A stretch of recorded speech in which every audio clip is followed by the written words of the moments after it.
ശ്രീ ഷോൺ ജോർജ്, രണ്ടഭിപ്രായങ്ങൾ ഇപ്പോഴും വരികയാണ്. നിങ്ങൾ വെറുതെ കണ്ണിൽ പൊടിയിടുകയാണ്. ഈ വഖഫ് നിയമ ഭേദഗതി വന്നതുകൊണ്ടൊന്നും മുനമ്പം ജനതയ്ക്ക് നീതി കിട്ടില്ല എന്ന് ആവർത്തിച്ച് പറയുകയാണ് കേരളത്തിൽ LDF-ഉം UDF-ഉം, അതുപോലെ തന്നെ വഖഫ് സംരക്ഷണ സമിതിയും. ഈ കഴിഞ്ഞ ദിവസം ബഹുമാനപ്പെട്ട കേരള ഹൈക്കോടതിയുടെ വിധി വന്നപ്പോ ഇടതുപക്ഷ ജനാധിപത്യ മുന്നണിയുടെ തീരുമാനം, കമ്മീഷനെ വെക്കുക, CN രാമേന്ദ്രൻ കമ്മീഷനെ വെക്കാനുള്ള തീരുമാനത്തിനെതിരെ ഏറ്റ തിരിച്ചടിയായി ഞങ്ങൾ ഉൾപ്പെടെയുള്ള രാഷ്ട്രീയ കക്ഷികൾ അതിനെ വിലയിരുത്തി. അത് ആദ്യം മനസ്സിലാക്കേണ്ടത്, ആ കേസ് മുനമ്പം ജനത കൊടുത്ത കേസായിരുന്നില്ല. ഇവിടെ പങ്കെടുക്കുന്ന വഖഫ് സംരക്ഷണ സമിതി കൊടുത്ത കേസായിരുന്നു. അവരുടെ കേസ് എന്തായിരുന്നു എന്നുകൂടെ നമ്മൾ പഠിക്കുമ്പോഴാണ് എന്താണ് ഇതിന്റെ ഗൗരവമെന്ന് മനസ്സിലാകുന്നത്. അവർ കൊടുത്ത കേസ്, ഈ കമ്മീഷൻ ഏതെങ്കിലും തരത്തിലുള്ള തീരുമാനം, ഈ കമ്മീഷൻ അധികാരമില്ല, ആ കമ്മീഷൻ അധികാരമുണ്ടെങ്കിൽ തന്നെയും ആ കമ്മീഷന് ഒരു സെൻട്രൽ ആക്ടിനെ ഓവർകം ചെയ്യാൻ കഴിയില്ല. വഖഫ്, ആ ഭൂമി വഖഫ് ഭൂമി തന്നെയാണ്, അതിന്മേൽ തീരുമാനമെടുക്കാനുള്ള അവകാശം വഖഫ് ട്രിബ്യൂണലിനാണ് എന്നാണ് കേരള ഹൈക്കോടതി വിധിച്ചത്. അങ്ങനെ വരുമ്പോൾ സ്വാഭാവികമായിട്ട് ഇപ്പം അതിനെ ഒരു നല്ല ശതമാനം ആളുകളെങ്കിലും അത് മുനമ്പം ജനത കൊടുത്ത കേസാണെന്ന് എപ്പോഴെങ്കിലും തെറ്റിദ്ധരിച്ചിട്ടുണ്ടാകാം. അതല്ല എന്ന് എല്ലാവരും ഒന്ന് അറിയേണ്ടതായിട്ടുണ്ട്. അതുകൊണ്ടാണ് ഞാൻ സൂചിപ്പിച്ചത്. അപ്പോൾ 10 മിനിറ്റ് കൊണ്ട് സംസ്ഥാന സർക്കാർ വിചാരിച്ചാൽ പരിഹരിക്കാൻ കഴിയുന്ന വിഷയമല്ല എന്നാണ് അക്ഷരാർത്ഥത്തിൽ ആ കോടതി വിധിയിലൂടെ ബോധ്യപ്പെട്ടത്. അതുമാത്രമല്ല, ഇവിടെ 10 മിനിറ്റ് കൊണ്ട് ഇവർ ഈ പാവപ്പെട്ടവരുടെ പ്രശ്നം തീർക്കാൻ കഴിയുമെന്ന് പ്രതിപക്ഷ നേതാവ് ശ്രീ VD സതീശൻ അവിടെ പോയി പല പ്രാവശ്യം പ്രസംഗിച്ചു. ഇവർക്ക് അനുകൂലമായി ഒരു നിലപാട് സ്വീകരിക്കാമെന്ന് പറഞ്ഞുകൊണ്ട് തന്നെയാണ് മുഖ്യമന്ത്രി ചർച്ചയിൽ ഈ കമ്മീഷനെ വെക്കുന്ന തീരുമാനമെടുത്തത്. പക്ഷെ ഇതുകൊണ്ടൊന്നും, ഞങ്ങൾ തുടക്കം മുതലേ പറഞ്ഞ കാര്യം പറയുന്നു, അവിടെ ഒരു നിയമ ഭേദഗതിയിലൂടെ അല്ലാതെ ഒരിക്കലും മുനമ്പം ജനതയ്ക്ക് നീതി കിട്ടില്ല എന്നുള്ള കാര്യം സുവ്യക്തമാണ്. മാത്രമല്ല, ഇതിനകത്തുള്ള രാഷ്ട്രീയം, ഇപ്പൊ ഇവിടെ കോൺഗ്രസിന്റെ പ്രതിനിധി ഇവിടുത്തെ രാഷ്ട്രീയത്തെക്കുറിച്ച് സൂചിപ്പിച്ചു. അത് ആ രാഷ്ട്രീയത്തെക്കുറിച്ച് എടുത്തു പറയാതെ പോകാൻ കഴിയില്ല. കാരണം ഇവിടെ ഇന്നലെ മിനിങ്ങാന്നുമായി കർണാടകയിൽ നമ്മൾ എടുത്തു പറയേണ്ട ഒരു കാര്യം, കർണാടക നമ്മുടെ സമീപ പ്രദേശത്ത് കിടക്കുന്ന ഒരു സംസ്ഥാനമാണ്. കോൺഗ്രസ് ഈ അടുത്ത പ്രദേശത്ത് കോൺഗ്രസ് ഭരിക്കുന്ന ഒരു സംസ്ഥാനമാണ്. ആ സംസ്ഥാനത്ത് ഇന്നലെ എടുത്ത തീരുമാനം, ഇവിടെ ഇന്ത്യ മുന്നണിയാണ് ഇവിടെ ഈ പ്രമേയം പാസാക്കിയെങ്കിൽ അവിടെ കോൺഗ്രസ് സർക്കാർ ഈ വഖഫ് ഭേദഗതി നിയമത്തിനെതിരെയുള്ള പ്രമേയം പാസാക്കിയത് ഈ കോൺഗ്രസ് സർക്കാരാണ്. ഇന്നലെയാണ് ആ സംഭവം ഉണ്ടായത്. അത് മാത്രമല്ല, അവിടെ ഏറെക്കുറെ എൻ്റെ അറിവ് ശരിയാണെങ്കിൽ 1 ലക്ഷത്തിലധികം കോടി രൂപയുടെ ആസ്തിയുണ്ട് കർണാടക വഖഫ് ബോർഡിന്. അങ്ങനെ കർണാടക വഖഫ് ബോർഡിന് 1 ലക്ഷം കോടി രൂപയുടെ ആസ്തിയുള്ള പ്രദേശത്താണ് ഇന്നലെ ഈ കഴിഞ്ഞ ആഴ്ച 150 കോടി രൂപ കർണാടക വഖഫ് ബോർഡിന് ഗ്രാൻഡായിട്ട് നൽകുന്നു. അതിനുശേഷം അവിടെ കോൺട്രാക്ടർമാർക്ക്, ഗവൺമെന്റ് കോൺട്രാക്ടറിന് 4% സംവരണം നൽകുന്നു. കോൺഗ്രസ് ഈ രാജ്യം നശിപ്പിക്കാൻ ഇറങ്ങിയിരിക്കുകയാണ്. ഈ രാജ്യത്ത് ഇല്ലാത്ത വർഗീയത ഉണ്ടാക്കി, വർഗീയ പ്രീണനം നടത്തി, ഒരുപക്ഷെ ഇന്ത്യയിലുള്ള ഇസ്ലാം സഹോദരങ്ങൾ പോലും ആഗ്രഹിക്കാത്ത രീതിയിൽ ഇവിടുത്തെ വർഗീയ സംഘടനകളെ വളർത്തുവാൻ വേണ്ടി കോൺഗ്രസ് നടത്തുന്ന ഈ ശ്രമം, കോൺഗ്രസ് നടത്തുന്ന ഈ പ്രീണനം ഈ രാജ്യത്തെ നശിപ്പിക്കും എന്നുള്ള കാര്യത്തിൽ യാതൊരു സംശയവും വേണ്ട. അത് വളരെ ഗൗരവമായി തന്നെ ഈ വിഷയത്തെ എടുക്കേണ്ടതെന്നും, ഇവിടെ നിസാർ കമ്മിറ്റിയുടെ കാര്യം പറഞ്ഞു. നിസാർ കമ്മിറ്റി ഇടതുപക്ഷ ജനാധിപത്യ മുന്നണിയുടെ കാലത്ത് വന്നതാണ്.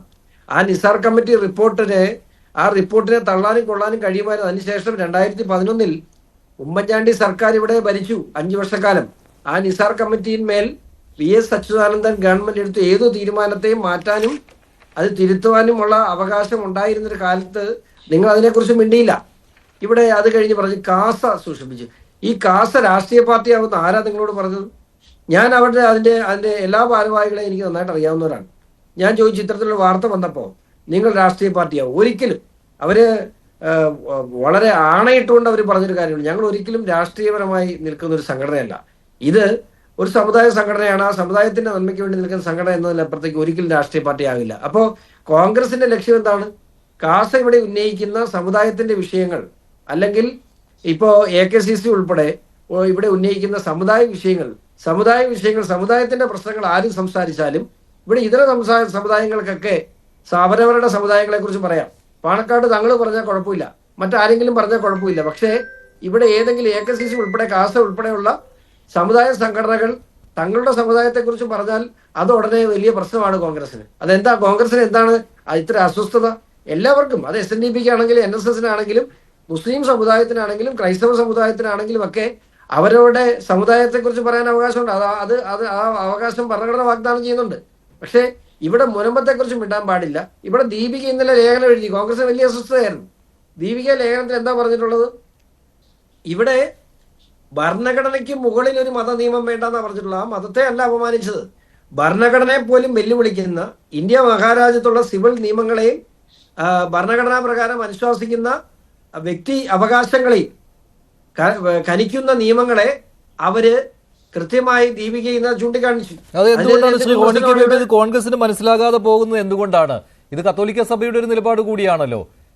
അതോ കത്തോലിക്ക സഭയിൽ ഇത്തരത്തിലുള്ള സ്വാധീനങ്ങൾ വന്നിരിക്കുന്നുവെന്നാണോ? BJP സ്വാധീനവും അതുപോലെ തന്നെ ഈ തെറ്റിദ്ധാരണകളും ഒക്കെ വന്നതുകൊണ്ട് എന്ന രീതിയിലാണോ കോൺഗ്രസ്? ഞാൻ ഒന്നുകൂടെ സൂചിപ്പിച്ചോളാം, ഈ ഏതെങ്കിലും തരത്തിൽ സത്യം പറയുമ്പോൾ അതെങ്ങനെ BJPക്ക് അനുകൂലമാകുന്നു? BJPക്ക് അനുകൂലമായ എന്തുകൊണ്ടാണ് അത് കോൺഗ്രസിനെ അസ്വസ്ഥപ്പെടുത്തുന്നുണ്ടോ ഇല്ലയോ സഭയുടെ ഈ നിലപാട്?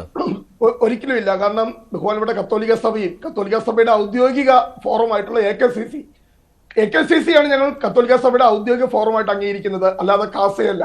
ഇവിടെ ഷോൺ പറഞ്ഞു കാസ രാഷ്ട്രീയ നിലപാടില്ലാത്ത സംഘടനയാണ്.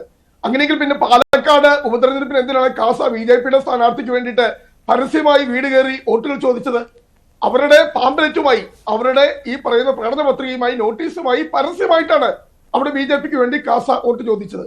അവർ പരസ്യമായി പറഞ്ഞു പാലക്കാട്ട് ഞങ്ങൾ കോൺഗ്രസിനെ തോൽപ്പിച്ചിരിക്കും, അല്ലാതെ അവർ LDFനെ തോൽപ്പിക്കും എന്നല്ല പറഞ്ഞത്.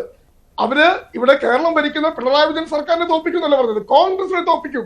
അപ്പോൾ വളരെ വ്യക്തമാണ്, ഇവിടെ BJP പറയുന്ന കോൺഗ്രസ് മുക്ത ഭാരതവും കാസ പറയുന്ന കോൺഗ്രസ് മുക്ത ഭാരതവും ഒന്നാണ് എന്ന് വളരെ വ്യക്തമാണ്. അപ്പോൾ ബഹുമാനപ്പെട്ട ഷോൺ ജോർജ് BJP ന്യായീകരിക്കുന്നത് ഞാൻ വളരെ ബഹുമാനത്തോടെ ഞാൻ അംഗീകരിക്കുന്നു. പക്ഷെ അങ്ങ് കാസയെ ന്യായീകരിക്കുന്നത് എന്താണെന്നുള്ളത് എനിക്ക് മനസ്സിലായില്ല.